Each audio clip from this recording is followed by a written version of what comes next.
ba téléspectateurs ya plateforme en ligne na kombo ya Nufadeke TV, tozana esengo ya komona bino susu na mwande na biso demain, to souhaiter bino encore moi malamu. Lelo tozali jeudi le 7 mai 2026, tozana commune ya Nzili na quartier 8 na avenue Mongolwala pour na kokutana na moko basali ya Nzambe ya communauté d'église de Dieu Vie Nouvelle na kombo ya Ogitata Oazali moko ya ba consacré ya le 5 avril na communauté d'église de Dieu Vie Nouvelle ndenge tozo poser sur ba question pe ba koyeba ye par rapport ya ministère ou éviter ça que là. Bonjour Mosala Nzambe. Ok, bonjour papa journaliste. Merci beaucoup. Matin na tangi da kombono mais to sengo se présenter pour que ba ba yebiyote ba koyeba yo ko ebisa biso obengami na kombo ya nani. Ok, merci beaucoup pour la parole. Nabengami na kombo ya Augustin Tata Boapapa kombo na ngande yango wana, merci. Ok, tolingi toyeba par rapport ya vie chrétienne na yo, oyebi kozala membre ya église de Dieu Vie Nouvelle depuis combien de temps? Ouais, merci. Ngai na kozala membre ya communauté des églises de Dieu Vie Nouvelle, naza déjà plus de 25 ans comme membre de la communauté des églises Vie Nouvelle. Merci beaucoup Mosala Nzambe na kombo ya Ogi Tata Boapapa. Moko ba consacré le 5 avril avec le temps ba téléspectateurs na biso ba yeba soko za consacré en tant que nani. Tongi expliquer biso par rapport à rencontre nous avec le Seigneur. Comment avez-vous rencontré le Seigneur pour la première fois? Ok, merci beaucoup chers journalistes. En ce qui concerne les rencontres Nangaïna Seigneur, ça fait vraiment beaucoup de temps. D'ailleurs, ça fait plus de 30 ans depuis que na Utalana Yesu. À cette époque-là, j'étais vraiment jeune, à l'âge de 17 ans. Mais na Utalana Yesu, na nzela ya mimoko abenga kinga na groupe de prière na bango. De tobande ko kende ko sambela na bango, je crois c'était na Matete, juste na quartier Lokele. C'était vers les années 89-88. Merci beaucoup Mosala Nzambe. Tengi toyeba na moment ya conversion no wana bingo lubina njela muninga na âge de 17 ans. Eza na moment moko marquant to expérience moko particulière na conversion na o banda kusamba to banda ensemble. Oui, merci parce que wana na koloba yango d'une manière là un peu en détail. Pourquoi? Parce que avant d'aller Seigneur, vivre je crois que tant jeune, oui, mais ce que j'ai remarqué après avoir yambaye comme Seigneur et Sauveur, na senti que même ngamoka attitude n'a changé. J'avais des amis où on a bandé ko soana bangote, na genda ko luka bango pour na se réconcilier, na senga bango pardon et dengue zaché asala kitanga kutana na Yesu. Azwa hi décision olobake mutu nyonso na botola ke loko na makasi na kozongisa yango e ngape na sala ki na posaki acte wana pa ba ami ebelo na posé na sala ba mabe avant na yeba Nzambe wana eza événement moko ti lelo eza événement moko inoubliable ti lelo marquable. Na yango Mosala Nzambe tolingi toyeba par rapport à appel au ministère, quand et comment avez-vous ressenti que obengami au ciel Nzambe? Ouais, je pense que après avoir yeba Nzambe na vie na ngai, na bandai ko pressentir que premièrement il faut nazo ba formation et na kolanda ba formation, les affermissements à cette époque-là et puis d'autres formations simana yango nde j'ai commencé à comprendre que je devrais au moins servir Dieu. Donc na motema nanga na koma ina souci ya koya na église kota na kata ba département et puis na kata ba département tanazo kota ba camion bando kambangai bando pesanga ba charge et partant ba charge wana nde je remarque que na benga mi pona ko servir Nzambe na kata musala na ye. Par rapport seulement à appel au ministère, est-ce que oyebaki ko traverser ba moment ya doute to ya confirmation? Pour tout moni na Bible l'exemple ya Samuel Nzambe azobengi mazoyeba te esengaki Mosala Nzambe aezala na expérience ana transmettre pana po ayeba koyeba tomoni mpe na nzela ya Saul na moment ya conversion na ye koma bana ko persécuter ba fidèle ti akoma par rapport na yo esalama ndenge. Oui, par rapport à Nangai, nakoloba que ba moment ya ba doute ezalaki vraiment ma capacité. Pourquoi? Parce que il y a eu des gens qui me disaient déjà que toi, tu seras un homme de Dieu, tu vas servir ton Dieu. Alors, ce sont des choses où EPSenga déjà confirmation. Et tant on a commencé na temps wana, et j'ai constaté qu'effectivement, ça qui moment où nous avons balingaki, abengana na kata musala na ye. Malgré ba doute cause là, mais ça qui a ma casse vraiment parce que des gens na banda ko pressentir en pe ba banda o bango déjà avant que toi tu vas servir Dieu. Voilà un peu. Si ba téléspectateurs on soit vu ba kwa kolanda biso na katikati émission tozana musala nzambe na kombo ya Ogi Tata ndenge na plateforme na biso eza na vocation scientifique, éducative et spirituelle axée sur le développement personnel et communautaire. Ndenge azo expliquer biso histoire na ye par rapport ya Rubanda Osambela kino aiba kozala consacré na date ya le 5 avril na communauté de vie de Dieu Vie Nouvelle. Na yango mosala nzambe tongi toyeba par rapport ya parcours na ona makambo nzambe. Na biki mutakomaka mosala nzambe te pupu. Ça déjà na parcours oyo aiba kosala kino okoma okomi lelo.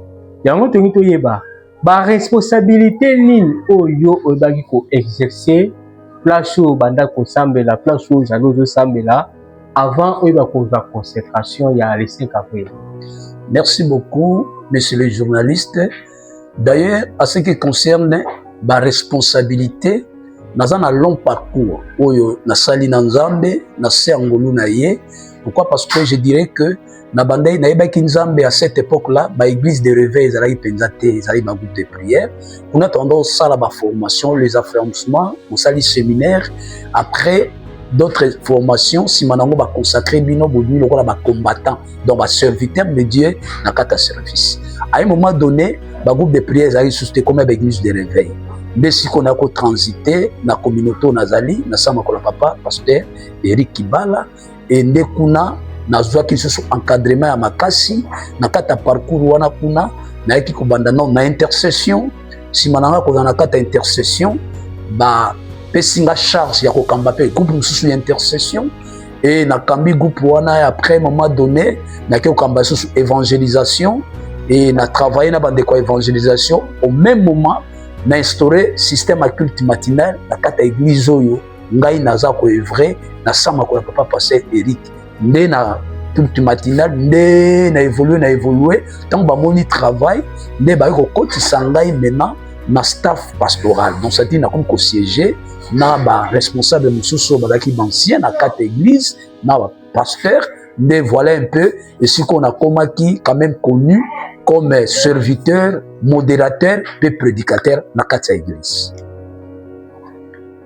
Quels ont été les plus grands défis dans votre parcours spirituel? C'est-à-dire défis dans ma case par rapport à ma responsabilité au Ibaïkopé, c'est nous relater les conversion, nous comme maman staff pastoral. Défis dans ma case dans ma responsabilité spirituelle. Bon, en fait, défis dans ma case dans ma responsabilité spirituelle. Ezalaki d'abord premièrement bateau nyos bapesi na charge na ngai na ramener bango na mission nzamba confier na ngai wana ezalaki le plus grand défi. Alors na kata ba défi wana il y a eu des choses où esengaki na mettre en place notamment discipline et puis rigueur et esalaki que na musalo nazo sala de manière à ce que bateau baza na charge na ngai bazwa nga comme modèle parce que Paul alobi bon imiter ngai de la même manière nga nazo ko imiter Christ. C'est-à-dire que Paul était modèle, raison pour laquelle bateau bandai ko imiter ye, bandai pe ko imiter comme modèle na bango et au même moment tant bazo imiter pe Christ. Donc c'est-à-dire que na tsaki objectif principal ya ko ramener batu na mission nzamba pesinga et puis ami balé na tsaki ba rigueur na ba discipline spirituelle et qu'on permettre à ce que bato wana ba na facilité à ko imiter nga. Voilà le plus grand défi ya mosalo nazwaki ya mwana. Tozali na posa toyeba esengelo ya makasi to témoignage oyo ko retenir par rapport na parcours ya service. OK, merci cher journaliste. Alors sengo na ngai ya makasi to témoignage na ngai ezali plus tango na monaka bato nzamba tsaki na se ya makolo na ngai pour encadrer, pour former bango. Lelo bango pe baza ba serviteur, bazo servir, bazo œuvrer avec beaucoup de fidélité. Yango eza la plus grande joie oyo nga nazalaka nango ya komona mutu ozuye dans le néant. Il ne connaissait absolument rien. Lobi akomi ko œuvrer côté ya et azo kamba pe batu. Yango de salaka esengonanga. Tu sais, Jésus alobi na ba disciple à un moment donné alobi que na kobenga bino susu ba disciple te, na kobenga bino ba ami parce que na talisi bino secret nyonso ya bokonzi ya likolo. C'est-à-dire que tango na mona bango bazo œuvrer comme ngai et ça va mettre makasi. Voilà. Na ba onyo so ba ville ba kwa kolanda biso tozana mosala nzambe na kombo ya Ogi Tata moko ya basali ya nzambe na communauté d'église de Dieu Vie Nouvelle ezami na Venilanda numéro 16 quartier Sola commune de Kisenso ndenge azoko relater biso histoire ya kosambela na ye kino akoma consacré et toyeba par rapport à la consécration que azako œuvrer toujours na communauté d'église de Dieu Vie Nouvelle mais na entité nini ou tokoloba na cellule nini. Avec notre émission, oui, bah, vous allez découvrir. Ça, l'ensemble Ogi Tata, tout ça, pour ça, on met qu'à expliquer biso par rapport à la consécration. Nous avons date le 5 avril. Nous avons parmi les gens qui la consacrer. Tout le monde comment nous autorité administrative provinciale de la ville province de Kinshasa, qui présent, fidèles, secteur dédié à d'autres communautés. Où ils qui toko makas d'habitude les a déjà na plateforme bokende na YouTube comme nous fait des TV pour s'abonner pour bénéficier na ba image nyonso wana. Yango to ngaki o expliquer biso d'abord c'est quoi la consécration. Merci. D'abord nanina lobaboye. La consécration, si vous lisez dans la Bible, dans le livre il y a Actes chapitre 13 de verset 1er jusqu'au verset 4. Vous remarquez que Paul servait l'Éternel avec Barnabas et d'autres personnes. Mais un jour, le Saint-Esprit a l'obéli, mettez-moi à part Paul et Barnabas pour la service au Nzambe na bengaki bango. Donc la consécration est mettre quelque chose à l'écart, mettre une personne à l'écart, c'est-à-dire bozimoto ou azalaki na kati ya groupe bolongo lié pour une mission moko spécifique oyo nzamba pesiye asala. Donc ça dit que consécration ngoloba kotia moto pembeni pour na etindo nzambe apesiye. Par rapport nango tongaki toyeba merci na signification qui toka consécration. Je crois ba téléspectateurs to baki plateforme na biso et dans vocation moko éducative scientifique spirituel tout ça là pour la éduquer informer transformer de botu ko yoka signification consécration merci mosala nzambe na connaissance yo yango tenga to yeba mosala nzambe siko consécration le 5 avril au samaki l'église de Dieu Vie Nouvelle où a parmi basala nzambe et ça pour représenter nini pana comme vous avez dit moko ba bénéficiaire. Merci beaucoup monsieur le journaliste. Nana loba d'abord que consécration et ça pour représenter une lourde responsabilité pour Nangai. Pourquoi? Parce que auparavant, j'ai travaillé comme tout le monde. Maintenant, quand Dieu m'a mis de côté, c'est-à-dire que Zamba Pesinga charge au Seigneur même. Donc, c'est-à-dire que nous avons travaillé du sous-souté, nous avons travaillé fou, nous avons au-delà. Pourquoi? Parce que, et comme il y a kilo Pesio na mutu, donc la responsabilité au Seigneur à chaque fois qu'on veille et puis qu'on t'a ndengeni nozo memango de peur que la personne qui t'a donné cette responsabilité l'obie à juger sévèrement. Donc, ils ont charge pour Nangai, ils ont mokumbo yonzamba pesingai yako nema. Kaka uti koloba ki eza charge eza mukumba moto apesi lobby à rendre compte nango par rapport nango tengi toyeba est-ce que oyebaki kozala préparer spirituellement pour na koyeba kozwa mukumba oyebi kopesa melao? Oui, effectivement, j'étais préparé spirituellement. Pourquoi? Parce que pendant carrière nanga nyonso na ko servir Nzambe ezalaki école pour nanga ya préparation. C'est-à-dire qu'à un moment donné, Dieu a vu que n'a commis mature, maintenant nous sommes prêts. Il y a quoi en charge, il y a une raison pour laquelle Nanzela Bassali Naye a lobela ki bango pe bapesinga mokumbwana. En même temps ngai moko je le sentais déjà et na ban songe nzamba banda lobelela nga déjà problème à consécration. Donc j'étais déjà préparé en avance avant que naleka na kati ya mokumba. Tongaki toyeba par rapport à la consécration, la question est liée à la vision et engagement. Quelle est votre vision par rapport à ministère où vous allez confier? Yebsabiso, la consécration, vous allez consacrer à qui? Oui, merci. La consécration, nous allons consacrer le col à pasteur. Donc, un pasteur, c'est un berger. Donc, ça dit que la vision que Dieu avait donnée, Nabasali Naye, Batianga Maboko, le col à pasteur.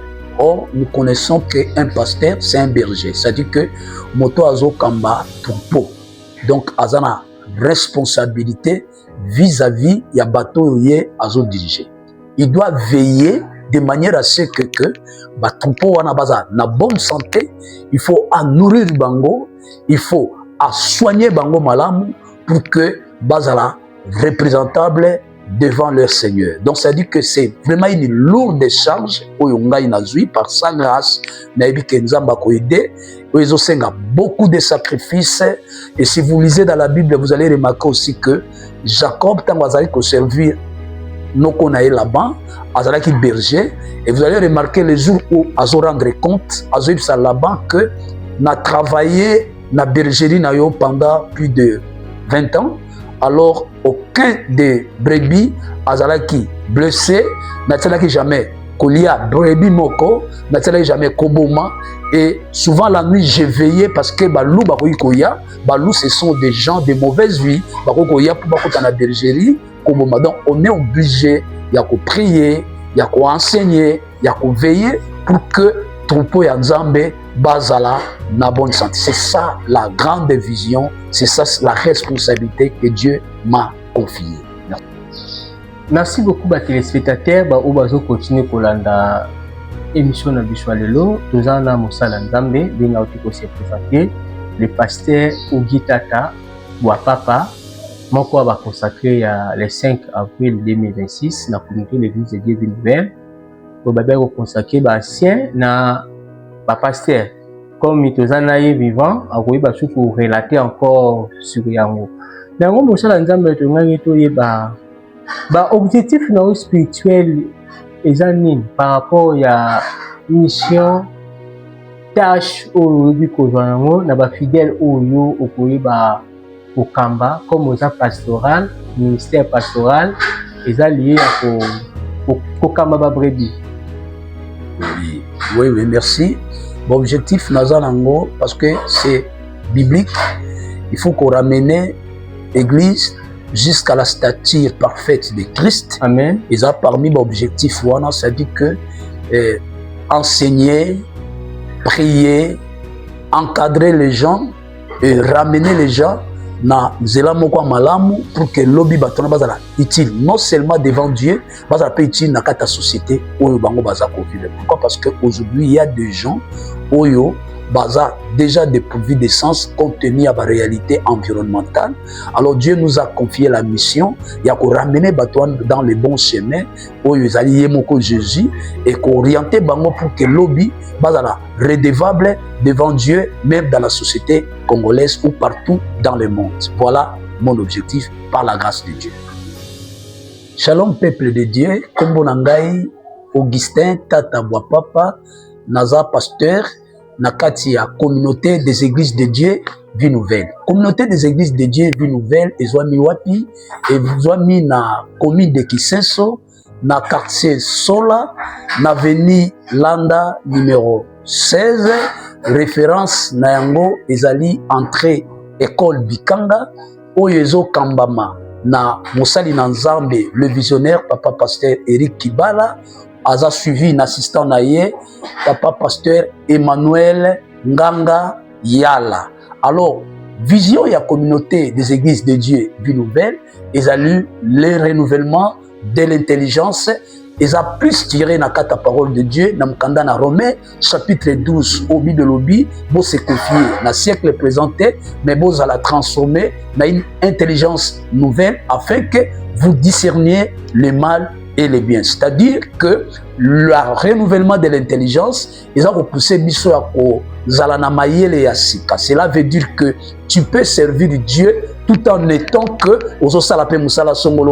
les deux doivent marcher de pair. C'est ça qu'on appelle renouvellement de l'intelligence. Parce que les autres gens mingi azo sambe la melingi ko salate, azo sambe la melingi qui est la cité. Or, en réalité, c'est faux et archi faux. Nous pouvons travailler tout en étant serviteurs de Dieu. Voilà un peu. Merci beaucoup à téléspectateurs. Na confiance vous continuer pour renouveler na plateforme na biso média en ligne na kombo ya Nufadiki TV. Tozalaki na mosala nzambe le pasteur Augustin Taouwa papa oyo ayebi ko expliquer biso par rapport ya vie chrétienne na ye obanda mopakano ozala convertir na ndenge ayebi kozala consacré na église de Dieu nouvelle ozami na Vinilanda diocèse quartier sur la commune de Kisenso. Yango mosala nzambe tongi toye. Quel message souhaitez-vous adresser à la communauté de l'église de Dieu nouvelle au du kozala moko ba ministre et na ba paroisse où je constitue votre communauté église de Dieu nouvelle? Merci beaucoup. Message pour Nazanango ya kopesa na ba fidèles eza koyebisa bango que ba continuer au s'attacher na Nzambe et ba continuer ko sambela ko servir Nzambe parce que la Bible nous dit chercher premièrement le royaume et la justice de Dieu. C'est-à-dire que le reste tokozango na sima. Voilà un message pour na ba fidèles nyon surtout ya communauté des églises de Dieu vie nouvelle. Alors message pour na ba collègues na ba pasteur parce que na zo souhaité bango en tout cas que Dieu soit avec eux, Nzamba tambona bango et Nzamba pesa bango makasi pour que ba continuer ko servir Nzamba. Ouais, message nangai par rapport ya paroisse nazo kamba izali que toza na Jili précisément na quartier 8 sur l'avenue Mongoluala numéro 4. Nous sommes dans la commune d'Enjili, juste en face il y a cabine il y a courant, il y a quartier 7. Donc non loin na Sainte-Thérèse. Donc message eza pour na ba fidèle nyonso Neneb Sabango que Nzamba lingi bango et Dieu a un plan merveilleux pour na bomo ina bango ba s'attacher toujours na Nzambe wana parce que Nzamba ba inachevé te soka bandili kambo lokola Nzambe au koma nango kino na suka et puis ya mibale ezali na lingi bino mingi et Nzambe nanga apambula. Ouais, message nanga ya makasi ezali nazo remercier ba de kotozo sana bango musala ya Nzambe et notamment l'ancien Jérémie Mimpia, papa Nangai, ancien Dadi Bakulu, le frère Alain, et puis Ndandala, le frère Mbou. En tout cas, ce sont des collègues. Je crois que Bazalo Kolaba Arona Ir, Pembeli à Moïse pour nous soutenir de manière à ce que Elonga est à la sûre et certaine. Que Dieu a pambola bango, a pambola pe mabota na bango. Vraiment, merci beaucoup, pasteur Augustin Taouwa papa, la disponibilité à temps et au milieu de Canada, sur lequel vous avez été. Est-ce que les gars ont été dans l'émission et impression des amis par rapport à la séquence où vous avez été. Ok, merci beaucoup, chers journalistes. D'abord, Elo Waliboso. Na le canon na ba émission te c'est pour la première fois na le canon bajara émission aboye et na plateforme na bino Nzamba pambola bino parce que na moni musala bozo salango vraiment kitoko façon na bino ya ki professionnalisme ya ngonde ya turengai en tout cas Nzamba pesa bino ba moyen apesa no makoki pour que bokende au-delà ya oyo bozo sala lelo. Voilà un peu on a koloba yango wana. Merci beaucoup.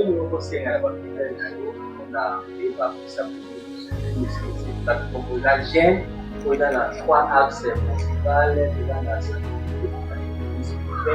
dans sa développement personnel et communautaire.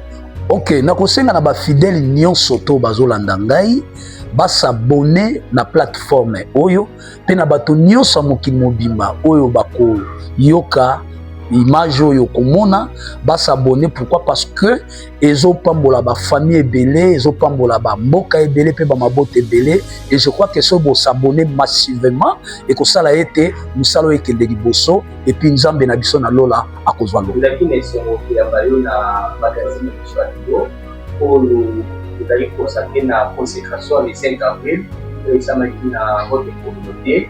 Moi, c'est Jonathan, coordonnateur de cette plateforme. Je vais votre passage. Merci beaucoup, monsieur le journaliste. Dieu Tout-Puissant, c'est obligatoire. Désormais, ce n'est plus lui l'ancien, mais c'est lui le passé.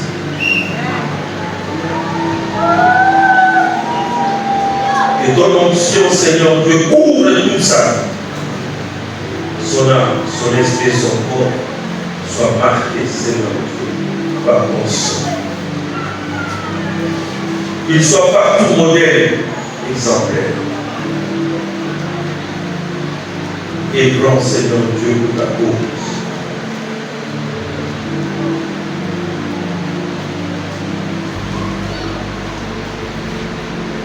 Pasteur, c'est le pasteur.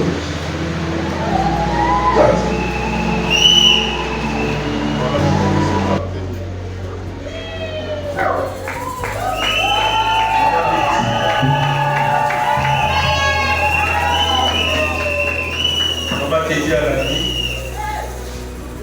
Maman Mini.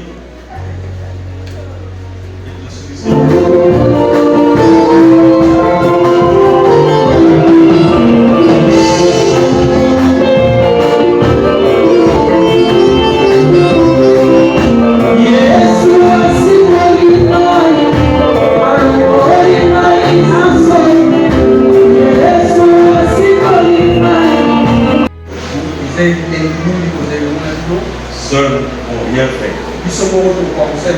Restons ensemble. Spécialement aussi les pasteurs qui nous a aidés depuis à la fin.